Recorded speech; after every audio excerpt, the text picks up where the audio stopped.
ऐसा कहा जाता है कि 1 in 4 people in their lifetime get a stroke. तो अनफॉर्चुनेटली इस रूम में भी 5-7 लोग हैं जिनको लाइफ में स्ट्रोक होने वाला है, और तो ये एक बड़ी अहमियत रखता है ये बीमारी, और इसके बारे में लोगों को ज़्यादा जानकारी नहीं है। तो इसको ऑर्फन डिजीज ऐसा भी कहा जाता था पहले, अभी नहीं रहा ऑर्फन, लेकिन जब मैंने प्रैक्टिस शुरू किया 35 years ago तब ये ऑर्फन डिजीज ऐसा कहलाता था, लेकिन आज इसमें काफ़ी आगे हम बढ़ चुके हैं। दोस्तों, तो आज मैं आपको बताऊंगा कि हमारा कोड स्ट्रोक कैसा काम करता है, क्योंकि ये जो वर्ल्ड स्ट्रोक ऑर्गेनाइजेशन NABH का सर्टिफिकेशन है जो हम प्राइड के साथ आपको बता रहे हैं, इसकी नींव है कोड स्ट्रोक। तो कोड स्ट्रोक से सब चलता है। तो कोड स्ट्रोक जैसे ही हॉस्पिटल में जैसे ही स्ट्रोक का पेशेंट आ जाता है तो इमरजेंसी के डॉक्टर्स यानी इमरजेंसी फिजिशियन इमीडिएटली पेशेंट को देखता है और उसके ABCs करता है, मतलब उसको एयरवे ब्रीथिंग सर्कुलेशन ऐसा बोलते हैं, हम उसको ABC बोलते हैं। ABC पहले कर लेता है और फिर उसके बाद D करता है। D मतलब डेफिसिट। तो डेफिसिट कितना है, मतलब क्या उसको बोलने में फर्क है, क्या उसका हाथ पैर ढीला पड़ गया है, क्या वह बराबर चल सकता है या नहीं, ये डेफिसिट चेक कर लेता है। इसके चेकिंग के बाद अगर डेफिसिट हो तो तुरंत जैसे डॉक्टर बिपिन ने कहा कि हम कोड स्ट्रोक एक्टिवेट कर देते हैं, इसका नंबर 888 है। तो ये एक्टिवेशन से तुरंत पूरा हॉस्पिटल एक्टिव हो जाता है कि यहाँ पे कोड स्ट्रोक आया है और इमीडिएट ट्रीटमेंट की जरूरत है। मतलब ये एक इमरजेंसी है, मतलब ये एक जैसे फायर इंजन जैसा शुरू हो जाता है वैसे ये शुरू हो जाता है, क्योंकि ये फायर ब्रेन के अंदर है, दिमाग के अंदर फायर है। और हमारा फर्स्ट कमांडो जो है इसमें doctor Mohit Garg, please stand up to be recognize. Doctor Mohit Garg हमारे इमरजेंसी के डॉक्टर हैं और ये तुरंत देख लेते हैं पेशेंट को और ये कोड स्ट्रोक एक्टिवेट कर देते हैं। तो इसके हिसाब से फिर हमारे बाकी की टीम जो है वो एक्टिवेट हो जाती है। ये पूरा टीम एफर्ट है, जैसे डॉक्टर बिपिन ने बताया कि नो मैन अलोन, मतलब इस दुनिया में कोई भी आदमी अकेला कोई अच्छा MRI usually, and I must say doctor Mohit and his team is excellent, वो 20 मिनट के अंदर पूरा चेकअप करके MRI या CT स्कैन शुरू कर देते हैं और 10 मिनट में हमारे रेडियोलॉजिस्ट इमीडिएटली MRI का रिपोर्ट हमको दे देते हैं कि भाई स्ट्रोक है कि नहीं है। अगर स्ट्रोक है तो फिर हम आगे बढ़ते हैं कि भाई डिस्कशन कर लेते हैं पूरे टीम के साथ, और टीम के डिस्कशन के बाद हम पक्का कर लेते हैं कि क्या करना है। जैसे हमको या तो थ्रोम्बोलाइसिस करना है। पहले तो एक बात अहमियत रखता है कि ये पेशेंट जो कोड स्ट्रोक का एक्टिवेशन होता है, ये स्ट्रोक पिछले 24 घंटे के अंदर का होना चाहिए। ऐसे नहीं होता कि आपने 3 दिन के बाद स्ट्रोक का पेशेंट लेके आए और हम कोड स्ट्रोक एक्टिवेट करेंगे, नहीं। ये पिछले 24 घंटे के अंदर का स्ट्रोक जो है उसके लिए कोड स्ट्रोक, जिसको हम कोड वाइट भी कहते हैं, ये एक्टिवेट हो जाता है। और इसमें फिर हम डिस्कशन करते हैं, जैसे हमारी पूरी टीम है, डॉक्टर पंकज अग्रवाल है, डॉक्टर नितिन डांगे हैं, ऑफ कोर्स हमारे डॉक्टर चिंतन है, और ऑफ कोर्स डॉक्टर भूपिंदर, इनके साथ सबके साथ डिस्कशन होता है कि इसका ट्रीटमेंट कैसा होना चाहिए। तो आईवी थ्रोम्बोलाइसिस का ट्रीटमेंट पहले 4.5 घंटे में होता है।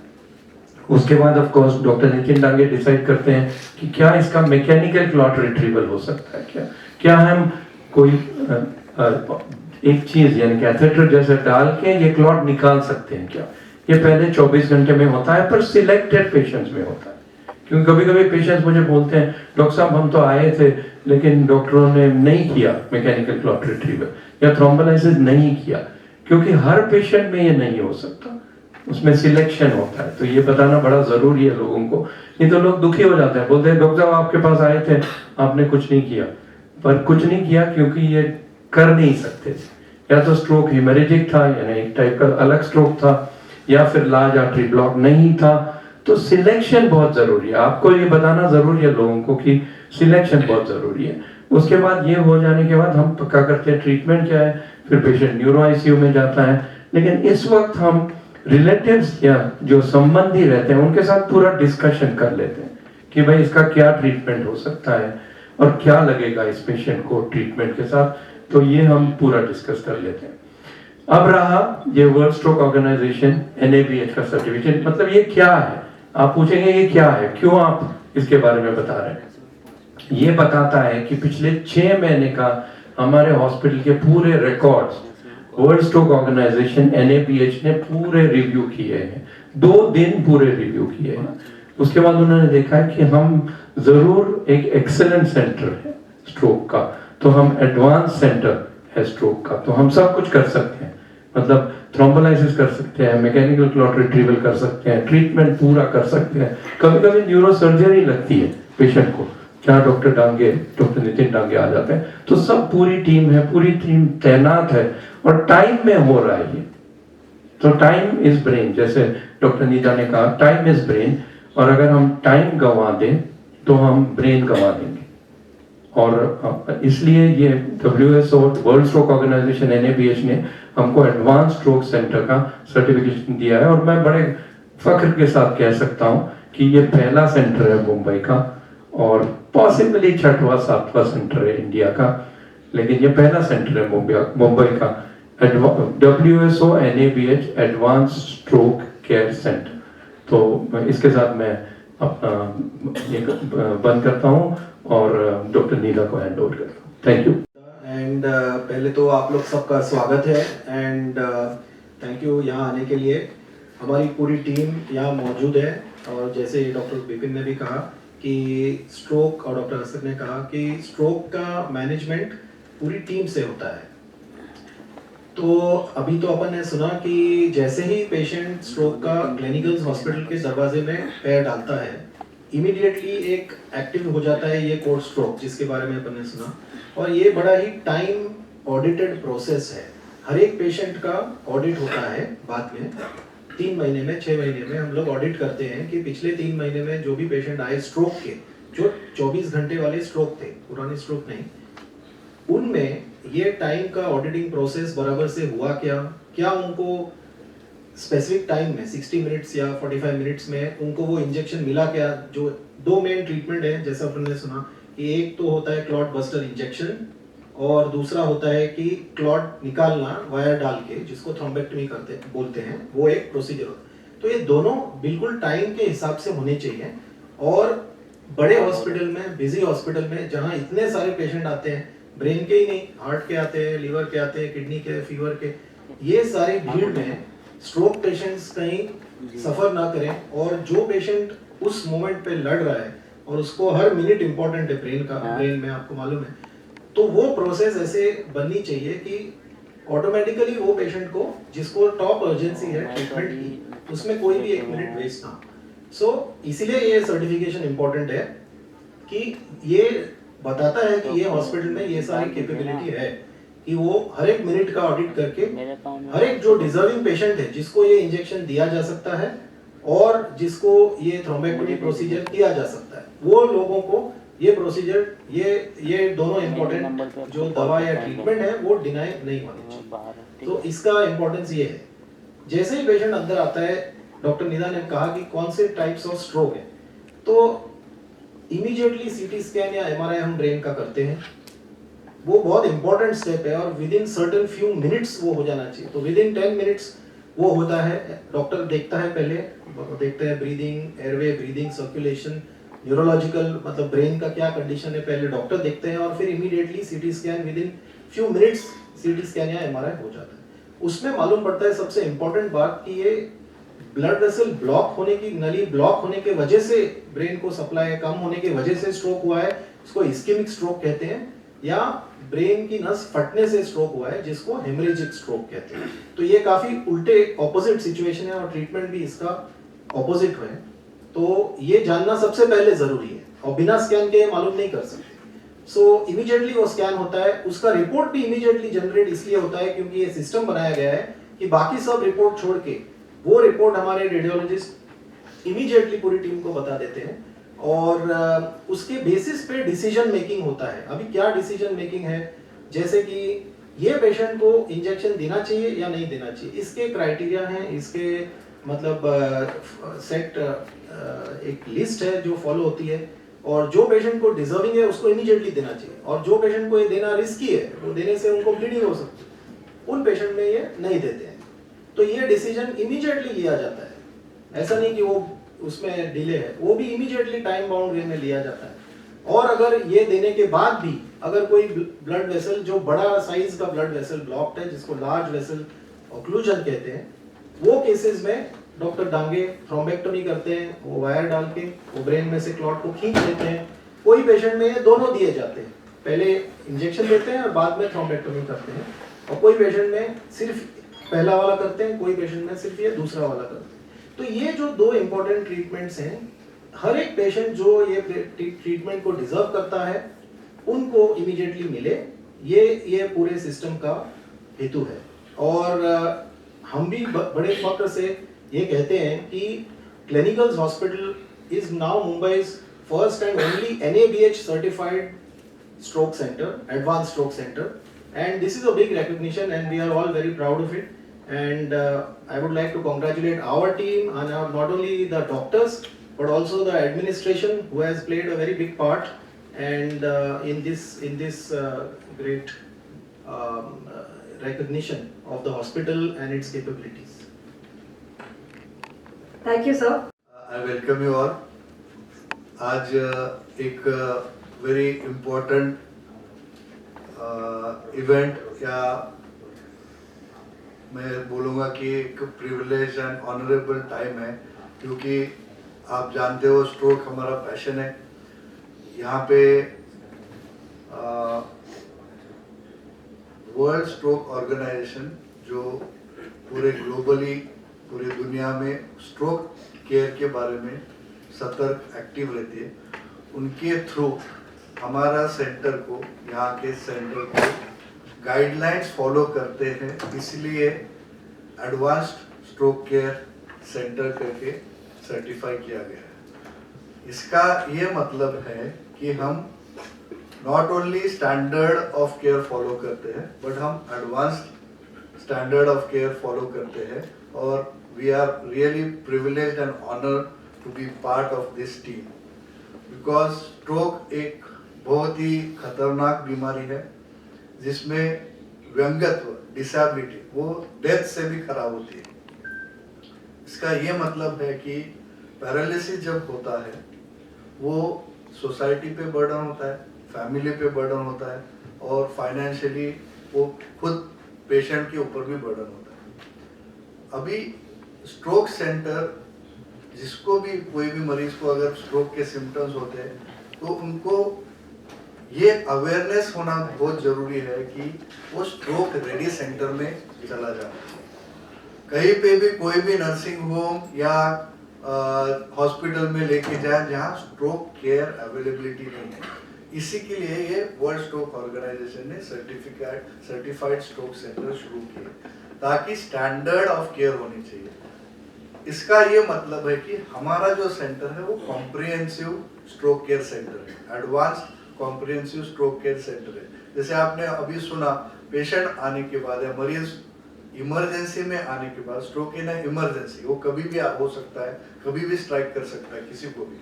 तो वो जब मरीज ER में आते हैं तो कोड एक्टिवेट करने का ये होता है कि पूरे टीम को इन्फॉर्म किया जाता है। हमको व्हाट्सएप पे तुरंत ये स्ट्रोक आया हुआ है और उसकी इमेज, पेशेंट MRI में गया है डायग्नोसिस के लिए, तुरंत हमको नोटिफिकेशन होता है।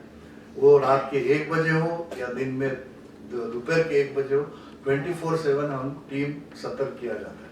उसके बाद ये जो अवेयरनेस होती है कि स्ट्रोक रेडी सेंटर में आने के बाद क्यों ये स्ट्रोक कोड इनिशिएट किया जाता है, क्योंकि स्ट्रोक में टाइम इज ब्रेन। टाइम पे डायग्नोस करना, जिसको हम अर्ली डायग्नोसिस, अर्ली उसका निदान करना बहुत जरूरी है। उसके बाद तुरंत उसको हेमोरेजिक है कि इस्चेमिक स्ट्रोक, मतलब ब्लॉकेज वाला स्ट्रोक होता है, वो ज्यादा कॉमन होता है, या हेमरेज, ब्रेन हेमरेज हुआ है, वो स्ट्रोक हुआ है, ये दो डिफरेंशिएट करते हैं। इसलिए स्ट्रोक का ट्रीटमेंट घर पे कर नहीं सकते, स्ट्रोक हॉस्पिटल में ही उसका इलाज कर सकते हैं और निदान कर सकते हैं। उसके लिए फर्स्ट और फॉरमोस्ट होता है ब्रेन इमेजिंग, जो आइदर CT स्कैन या MRI। हमारे यहाँ पे और एक एडवांस चीज है कि 24/7 MRI होता है। तो वो भी MRI बाहर वर्ल्ड स्ट्रोक ऑर्गेनाइजेशन में बहुत सारे सेंटर्स में MRI होता है, बट उसमें टाइम लगता है, इसलिए लोग CT फॉलो करते हैं। हम MRI क्यों फॉलो करते हैं? क्योंकि हमारी रेडियोलॉजी की टीम बहुत ही एक्टिव है, वो तुरंत कई मिनटों में हमको डायग्नोसिस करके देते। और उसमें MRI का एडवांटेज क्या होता है, छोटा मगज का जो स्ट्रोक होता है वो MRI में दिख सकता है, ताकि CT में दिख नहीं सकता। इसलिए ज्यादा इंफॉर्मेशन MRI से हमको मिल जाती है, तो ताकि बेटर केयर देने में आसानी हो जाती है। उसके बाद जैसे मेडिकल मैनेजमेंट होता है, वो विंडो पीरियड होता है। स्ट्रोक का पहला लक्षण जो होता है, उसके बाद कई 4 घंटे 4.5 घंटे के अंदर हम वो इंजेक्शन देते हैं, जो IV से देते हैं, क्लॉट बस्टिंग इंजेक्शन, जिसको थ्रोम्बोलाइसिस करते हैं। वो कोड इनिशिएट करने के बाद हम उसको असेस करते हैं, पेशेंट फिट है उसके लिए कि नहीं है। वर्ल्ड स्ट्रोक ऑर्गेनाइजेशन या ASA गाइडलाइंस के हिसाब से हम ये फॉलो करते हैं। उसके बाद अगर उसको बड़ा क्लॉट है या बड़ी वेसल, बड़ी नाली ब्लॉक्ड है ब्रेन की, उसको हम बोलते हैं लार्ज वेसल ऑक्लूजन। इसका ये मतलब होता है कि उसको बड़ा स्ट्रोक होता है, बड़ा ब्लॉकेज, बड़ा स्ट्रोक, बड़े सिम्टम्स, बड़ा पैरालिसिस। तो उसमें हम कैथ लैब में जाके पहले 24 घंटे के अंदर, वो गोल्डन विंडो पीरियड जो बोलते हैं, वो extended window period, first 24 hours तक MRI बेसिस पे हम आइडेंटिफाई करते हैं कि इसमें मैकेनिकल थ्रोम्बेक्टोमी, वो क्लॉट जो बड़ा होता है वो निकालने से फायदा हो सकता है कि नहीं। वो MRI हमको बता देता है और टाइम भी बता देता है कि फर्स्ट ऑनसेट, अभी रात को स्ट्रोक नींद में हुआ है, तो हम MRI के बेसिस पे आइडेंटिफाई करते हैं कि इनको थ्रोम्बेक्टोमी या मैकेनिकल थ्रोम्बेक्टोमी, जिसको हम ग्रॉइन से या थाई से जाते हैं, कैथेटर डालते हैं और जो वेसल ब्लॉक है वहां पे जाके मैकेनिकली एंजियोग्राफी के सूट में, जो हमारा state of the art advanced centre है और एडवांस्ड बाइप्लेन कैथ लैब है, जो बॉम्बे में 1-2 जगह ही है, बट हमारा उसमें भी state of the art advanced cath lab है विद ऑल सॉफ्टवेयर, जिसकी वजह से ये स्ट्रोक का क्लॉट निकालने में फास्टेस्ट क्लॉट निकाल सकते हैं हमारे सिटी में से, ये मैं गर्व से कह सकता हूँ। और ये करने के बाद पेशेंट्स के रिजल्ट, जितने जल्दी आप प्रोसीजर कर सकते हो या क्लॉट निकाल सकते हो, उतना पैरालिसिस कम होके वो मरीज बैक टू लाइफ जा सकते हैं। तो ये जो एडवांस स्ट्रोक केयर सेंटर जो हमने यहाँ पे टीम बेस्ड किया, हर इंसान, हर टीम मेंबर हमारा इम्पोर्टेंट है, क्योंकि स्ट्रोक इमरजेंसी होते हैं, 24/7 हमको अवेलेबिलिटी होनी होती है, और टीम अगर नहीं रहेंगे ये अकेला का काम नहीं है। इसलिए प्राउडली मैं कह सकता हूँ कि हमारे साथ जो इंटरवेंशन टीम है, वहाँ पे हम 3 लोग हैं डॉक्टर मयूर घरात, डॉक्टर कुशल भाटिया और माई सेल्फ। हम तीन 24/7 अवेलेबल रहते हैं, जो सीनियर है, एक्सपर्ट है, अपार्ट फ्रॉम हमारी बाकी की टीम, जैसे सबने मेंशन किया, ER से लेके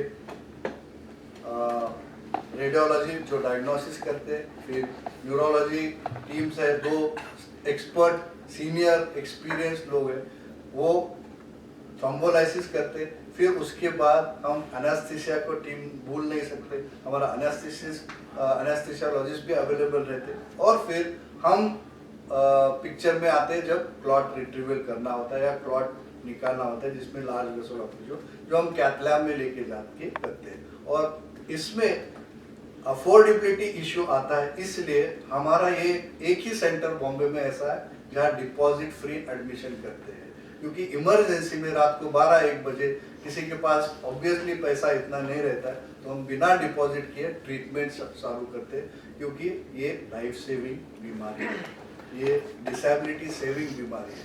तो दोस्तों, इसमें बहुत ज़रूरी है कि टाइम पे मरीज को, जिसको स्ट्रोक के लक्षण होते हैं, उनको स्ट्रोक रेडी सेंटर में आप दाखिल करिए, जहाँ पे when you want to deliver an advanced stroke care, the most important thing is availability of experienced team members. So right from the ER till the thrombectomy, what we do on the state-of-the-art cath lab, it is AI integrated state-of-the-art cath lab, but more important is neuroimaging also. So MRI based protocol does help us to give comprehensive advanced stroke care, timely advanced stroke care, because time is of essence in delivering good outcomes in any acute stroke patient. So these patients who come to us within the first window period of 24 hours, we activate the code stroke. And to assess the timing of onset of stroke, many a times we take help of the MRI. Certain MRI characteristics tell us that the stroke is older than 24 hours, or it is hyperacute. It has occurred just in few seconds or few minutes back. So if that stroke patients we start treatment, trust me, believe me, it is a miraculous treatment, either thrombolysis or thrombectomy. That patient goes home back without any deficit, and you will not even identify that patient has had a stroke. So that is the advantage of advanced technology, imaging, as well as our cath lab, which helps us to give timely treatment. First is early diagnosis and initiate timely treatment. So how does the common man understand that this is a stroke, and what are the first steps that he has to take? Does he call for a cardiac ambulance, and how quickly it is available? Is it possible for him to just bring it in a Uber, a cab or something? Could you just throw some light on that? Yeah, so it is extremely important, and in fact one of the main reasons that why we have these sessions and awareness in stroke is very important is that the person sitting at home and his family, the person, if he is able to, or his family, they should immediately call the hospital, and while choosing a hospital you should choose directly an advanced stroke center, okay? And that you will choose, if you choose that center rather than going to a smaller place which is not capable of handling the acute stroke situation, time is lost, and so there is no time to waste. You must reach an advanced stroke center like Gleneagles or any other, wherever you live, but reaching a stroke center which is, that is. So you wanted to say something? Yeah, so I wanted to just not only in-house, but Dr. Dange can elaborate on it. We've also developed something called as hub and spoke model when it comes to advanced stroke care. Of course, it is not part of the certification as such, but it is an extended thing that we have actually offered to society at large, where we've tied up with a lot of diagnostic centers and small nursing homes in the periphery, where if the patient reaches there, and if you are able to get the CT scan or an MRI done, okay, we can actually get the diagnosis and healing the patient or start the treatment there only. Okay, and the expert advice is being given by Gleneagles from here. Would you like to elaborate on that? Yes. So basically, this enabled protocol, wherein we have a software which is installed in the hub and spoke model, the spokes. hub is Gleneagles Hospital and the spokes are the diagnostic centers, wherein a CT or MRI is done of a stroke patient. Your questions were very valid, very important, very practical. Which patients need to be transferred to the stroke center or for diagnosis? One is the symptoms of be fast, losing balance acutely, eye signs that the diplopia, the sudden loss of vision in one or both eyes, or face becomes asymmetric, arm becomes weak, or there is difficulty in speaking. These are the symptoms which are of acute, either one or combined symptoms. If somebody notices, these patients need to do a neuroimaging. It is very, very important not to start any treatment at home or give aspirin, which can be very dangerous sometimes in hemorrhagic stroke. So these patients first need to be diagnosed or go to a CT scan or MRI center, because stroke has to be diagnosed by only neuroimaging. Now this is of the brain. Now once you do this, now these are the centers which are in the periphery. Not all patients will come directly to Gleneagles with a symptom of stroke. So they will go to nearby center diagnostic where we are collaborating, and this is a AI based software which notifies us. Suppose night 8 in a 1 o'clock or 2 o'clock a CT scan is done of a stroke patient in Ghatkopar. Now that center is tied up with us. The imaging, the CT scan machine itself, the console notifies us through this AI enabled software that the patient is having stroke, whether it is a hemorrhagic stroke or a ischemic stroke, and we get notification on our mobiles.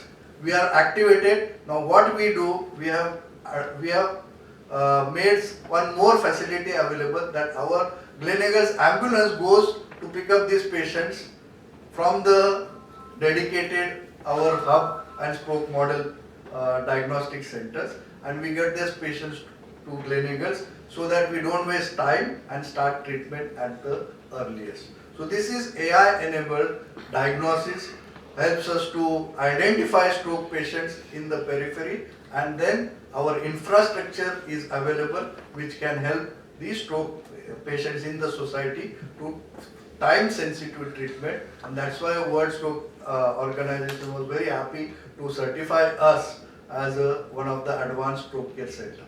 Dange sir, म्हणजे किती centres hospital बरोबर connected आहेत? As of now we have 7 centers which have been connected, and we are expanding to 10 centers, because 10 centers I think so is more than enough to have patients 24/7 and get them for treatment. One is diagnosis, starting faster treatment, and then getting them for mechanical thrombectomy, because we have a state-of-the-art cath lab in our institute. Just one point I wanted to make. We look at our stroke patients every 3 months, and we see that our quality is maintained. So as we were discussing, it's not just a question of patients coming to us. It's also a question of maintaining our own quality.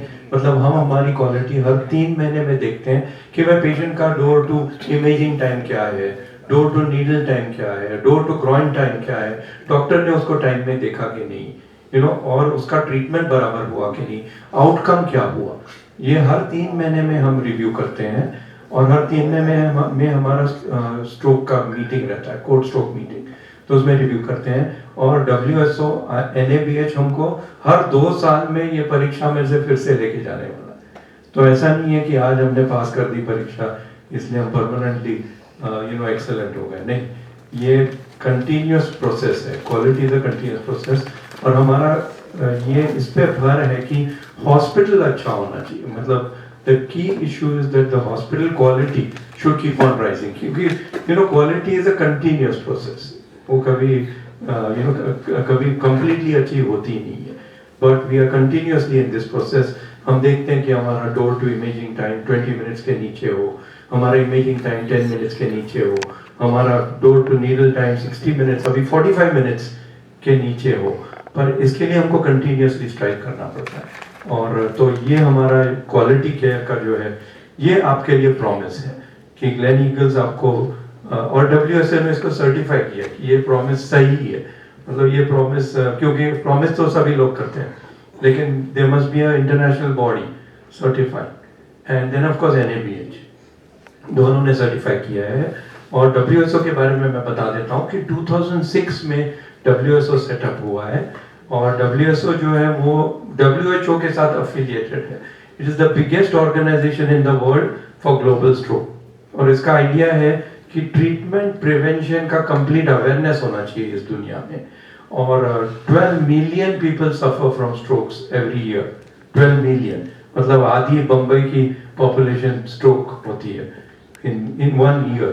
So just imagine कि previous strokes को अगर combine कर दिया जाए तो millions of people are having stroke and तो इसका awareness जो है वो WHO कर रहा है. और मैं अगेन फक्र के साथ कहता हूँ कि WHO का प्रेसिडेंट जो है वो इंडियन है, डॉक्टर जयराज पंडियन हमारे दोस्त ही है and he has been a prime driver for stroke in India. And Indian stroke association जो है वो भी एक बड़ी एसोसिएशन है जिसमें अबाउट 1000 न्यूरोलॉजिस्ट है और ये एसोसिएशन भी स्ट्रोक के लिए करती है. तो WHO, Indian stroke association, NABH ये बड़े ऑर्गेनाइजेशंस है for stroke in India and हम चाहते हैं कि आप स्ट्रोक के बारे में अवेयरनेस कराइए, पेशेंट्स को अवेयर कीजिए कि सही सेंटर में जाइए. क्योंकि कई बार ऐसा होता है कि पेशेंट नर्सिंग होम में जाता है पहले और 24 घंटे के बाद हमारे पास आता है और फिर कहता है डॉक्टर साहब आपने ठीक क्यों नहीं किया.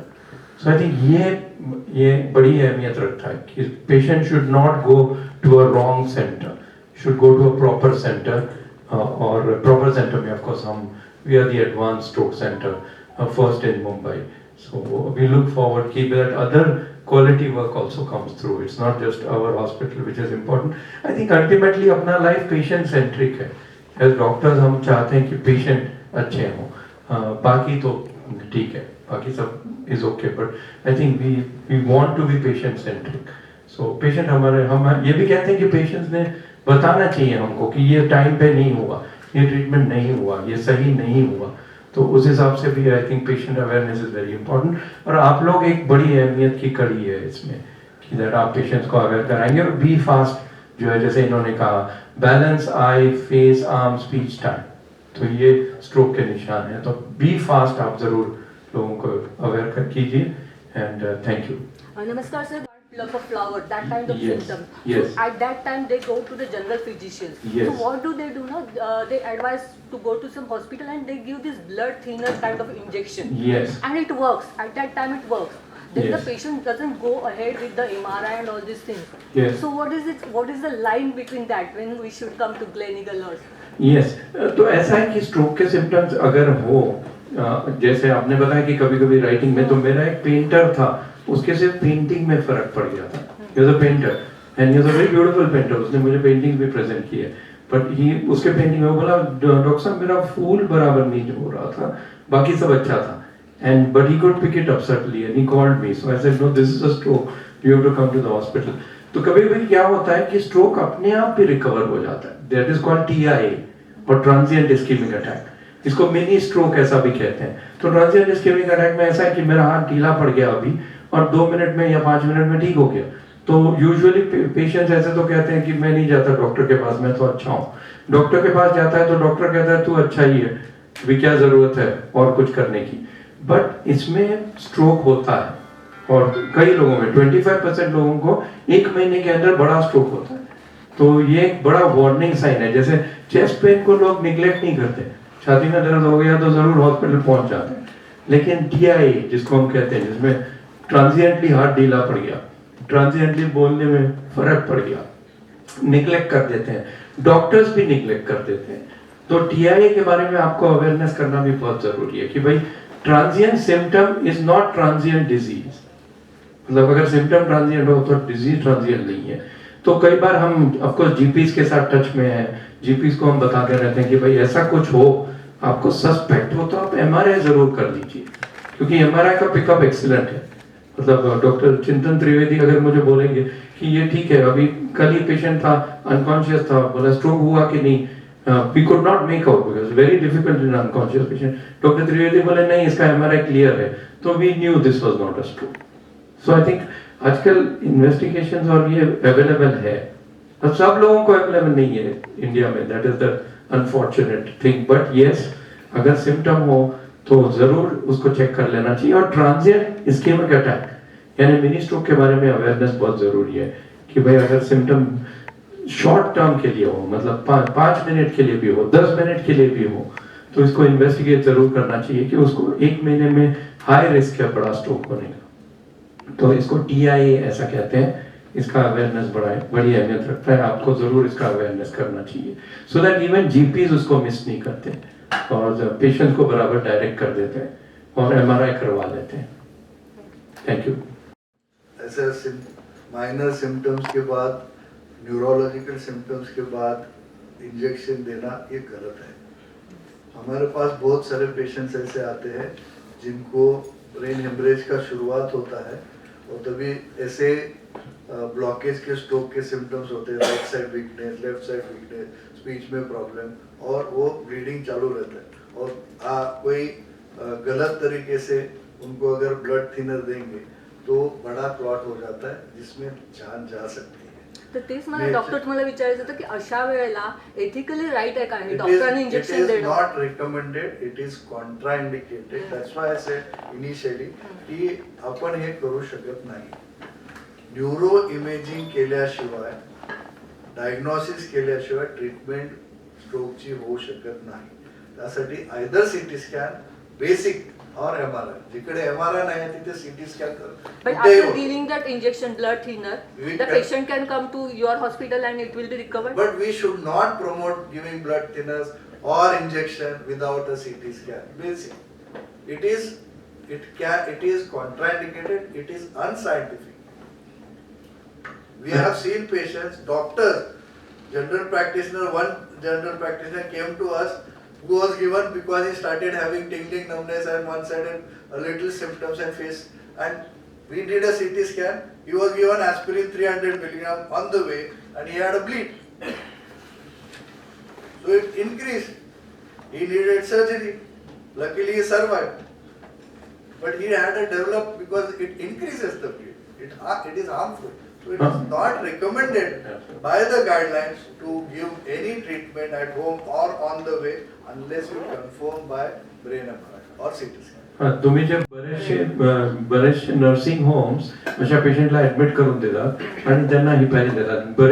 बरे इमेजिंग करतात पण त्यांना हिपॅरिन देतात आणि heparin is not the treatment for stroke. And in fact 25 वर्षापूर्वी ट्रायल्स होते हिपॅरिनचे and they have shown that you can't treat stroke with heparin.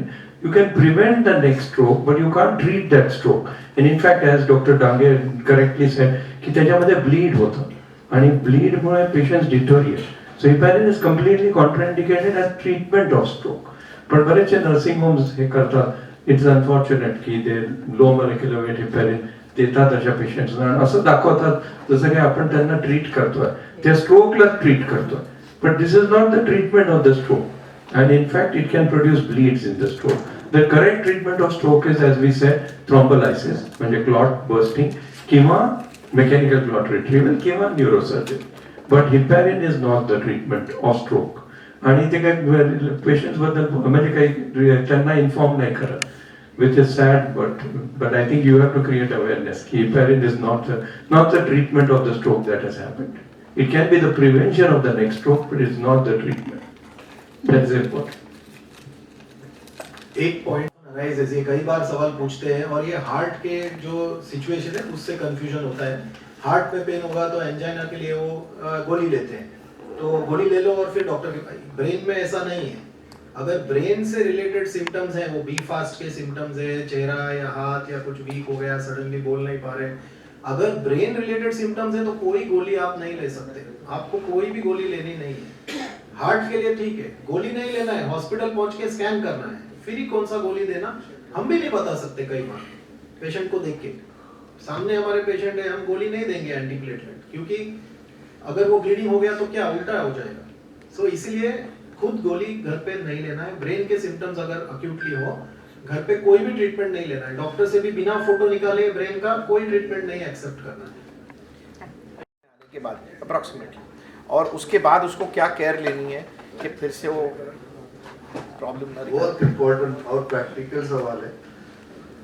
इसमें टाइम सेंसिटिव बहुत इम्पोर्टेंट है। टाइम का, जब मरीज अगर पहले 4-5 घंटे में आए, जैसे मैंने बोला, तो वो नॉर्मल 2-3 दिन में वापस जा सकता है। उसको बड़ा स्ट्रोक भी हो अगर वो विंडो पीरियड 3-4 घंटे में आए, हम उसको थ्रोम्बोलाइसिस करें, फिर मैकेनिकल क्लॉट रिट्रीवल करें। ये टाइम सेंसिटिव ट्रीटमेंट है। जैसे हमने बहुत बार अनुभव किया है कि 3-4 घंटे में अगर पेशेंट आए हैं तो टेबल पे वो इम्प्रूव होते हैं। जैसे हम क्लॉट निकालते उनका ताकत बढ़ता है, बात करना शुरू कर देते। जैसे क्लॉट हम निकालते तो वो बात करना शुरू कर दे। इतना रिवॉर्डिंग ट्रीटमेंट है इसका, थ्रोम्बोलाइसिस का भी और मैकेनिकल थ्रोम्बोक्टोमी। बट अगर डिलेड आ गया तो तब तक वो पेशी डैमेज होते हैं, कई सारे पेशी डैमेज होते हैं, कई बचे हुए रहते हैं, तो फंक्शन चला जाता है। फिर टाइम ज्यादा लगेगा, रिहैबिलिटेशन लगेगा, फिर इम्प्रूव हो जाते हैं। बट ट्रीटमेंट देने से ये गाइडलाइंस के हिसाब से और एक्सपीरियंस से, अभी स्ट्रोक के ऊपर 25 इयर्स से नया नया टेक्नोलॉजी आया है, उसमें ये पता चला है कि मैकेनिकल थ्रोम्बोक्टोमी और थ्रोम्बोलाइसिस जरूर हेल्प करता है क्वालिटी ऑफ लाइफ में। जरूर, मतलब वो बियॉन्ड प्रूफ है कि उसको वो इफेक्टिव ट्रीटमेंट है। तो ट्रीटमेंट देना टाइमली बहुत ही जरूरी है। तो कितने दिनों में अप्रोक्सीमेटली, एक हफ्ते में, 10 दिन में? तो और अगर डेफिसिट ज्यादा नहीं है, मेजर स्ट्रोक नहीं है, तो एक हफ्ते 15 दिन के अंदर मरीज काम पे जा सकते हैं। बट अगर डिलेड आ गया, मेजर स्ट्रोक है, ब्लॉकेज है, और टाइम बहुत इंपॉर्टेंट है इसमें। और ऑफ कोर्स नेचर भी है, कभी कभी कोलैटरल शुरू हो जाते हैं, दूसरी तरफ से ब्रेन को प्रोटेक्ट करता है नेचर, तो उसमें डेफिसिट्स कम रहते हैं, जल्दी रिकवरी। तो इसके बाद उसको किस चीज़ का ख्याल रखना चाहिए डाइट के ऊपर? प्रिवेंशन के बारे में इम्पोर्टेंट है कि प्रिवेंशन ऐसा है कि हम पक्का करते हैं कि क्यों हुआ ये स्ट्रोक। क्योंकि कई बार मेरे को पेशेंट्स पूछते हैं कि भाई डॉक्टर साहब स्ट्रोक क्यों हुआ मेरे फादर को, ये आप बताइए क्यों हुआ। तो इसको बोलते हैं मैकेनिज्म और कॉजेशन ऑफ स्ट्रोक। तो क्या ये हार्ट में से क्लॉट्स गए ब्रेन में जिसकी वजह से स्ट्रोक हुआ, क्या उनकी आर्टरीज खराब है जिसकी वजह से स्ट्रोक हुआ, या क्या उनका खून खराब है जिसकी वजह से स्ट्रोक हुआ। तो इसका जो है डायग्नोसिस हमको करना जरूरी रहता है। तो 2D इको करते हैं हार्ट का कि भाई हार्ट में क्लॉट्स है कि नहीं, एंजियोग्राफी करते हैं हम, डिजिटल सब्ट्रैक्शन एंजियोग्राफी करते हैं डॉक्टर डांगे के साथ कि भाई यहाँ पे बीमारी है क्या, यहाँ बीमारी है तो हम स्टेंट डाल सकते हैं और नेक्स्ट स्ट्रोक प्रिवेंट कर सकते हैं। अब हमको ये समझाना बहुत जरूरी रहता है कि ये इस स्ट्रोक का ट्रीटमेंट नहीं है। जैसे हमने हेपेरिन के बारे में कहा, ये स्ट्रोक का ट्रीटमेंट नहीं, ये प्रिवेंशन है अगले स्ट्रोक का। तो इसके लिए हम फिर स्टेंट डालते हैं कि भाई अगले टाइम स्ट्रोक ना हो, या फिर हम ब्लड थिनर देते हैं, जैसे हेपेरिन दे सकते हैं, वॉरफेरिन दे सकते हैं, रिवरोक्साबैन करके दवा है। लेकिन इसके लिए हमको प्रिवेंशन के लिए एज फार एज पॉसिबल हमको पता होना चाहिए कि क्यों हुआ स्ट्रोक। ऑफ कोर्स 70% लोगों में समझ जाता है क्यों हुआ, 30% में फिर भी नहीं समझता। तो फिर हम टेस्टिंग आगे भी कर सकते हैं, जैसे होल्टर करते हैं पेशेंट्स का कि क्यों हुआ स्ट्रोक, और फिर उसकी दवा देते हैं, जैसे एस्पिरिन, क्लोपिडोग्रेल आपने सुने होंगे ये नाम, और स्टैटिन्स, अलग अलग